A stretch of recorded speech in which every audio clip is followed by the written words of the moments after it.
Welcome to the presentation of our CVPR 2024 paper, Adapters Strike Back. My name is Jan-Martin Steitz, and this is a joint work with Stefan Roth from TU Darmstadt. In transfer learning, we typically fine-tune a model to a novel task by updating all its parameters. However, the introduction of transformers to computer vision with quickly growing model sizes leads to huge storage requirements. Additionally, large models require large datasets not to overfit, which is a problem for many target datasets. Consequently, there's a growing interest in parameter-efficient tuning methods like adapters. The idea is to freeze the pre-trained network and add small modules with a comparatively tiny amount of parameters to every layer, which are tuned instead. We provide the first in-depth study of their use with vision transformers. Previous implementations introduced issues that led to the underperformance of adapters compared to other methods like SSF, SPT, and Consolidator. We show that adapters can strike back and outperform more complex adaptation methods. First, we look at the best position for the adapter module inside the transformer layer. For simplicity, we will not display the layer normalization layers and the multi-head attention in this part. We examine 4 adapter positions and name them after their relation to the feed-forward network. The post adapter is appended at the very end of the layer after the feed-forward network. The pre-adapter is inserted after the multi-head attention and before the feed-forward network. In the intermediate position, the adapter sits after the feed-forward network, but before the skip connection is added.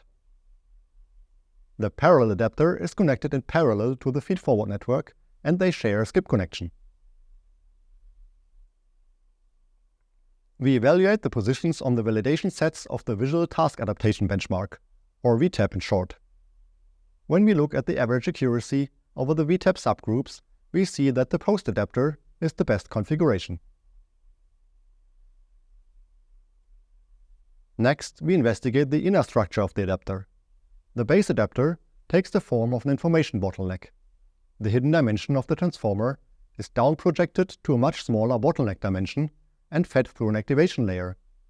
Then the data is up projected to the original dimension again. A skip connection encloses the adapter. Optionally, we can add a normalization layer, typically a layer normalization, and a scaling of the adapter's output. For the scaling, we examine 2 options: a learnable scalar scaling factor and a learnable channel-wise scaling. Also, the initialization of the adapter's parameters is important, because by adding the adapters, we influence the data flow in the transformer layers.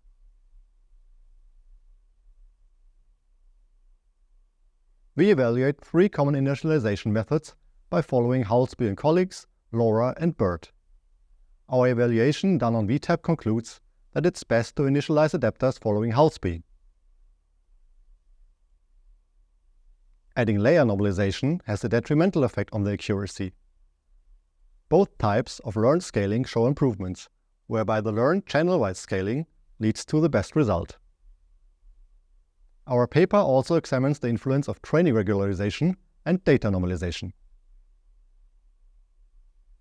With the insights from our study, we create Adapter Plus, an improved post-adapter architecture with learned channel-wise scaling. It requires little to no manual tuning for adaptation to novel tasks and is best on VTAB, even without per-task hyperparameter optimization.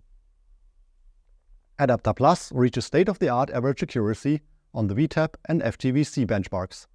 Here we show the average accuracies evaluated on the test sets of the VTAB subgroups. Adapter Plus is shown in green. More detailed results can be found in our paper. Adapter Plus strikes back against the belief that adapters are less competitive than other recent parameter-efficient tuning methods. It outperforms previous adapter implementations and more complex methods, while having an excellent parameter accuracy trade-off compared to other work.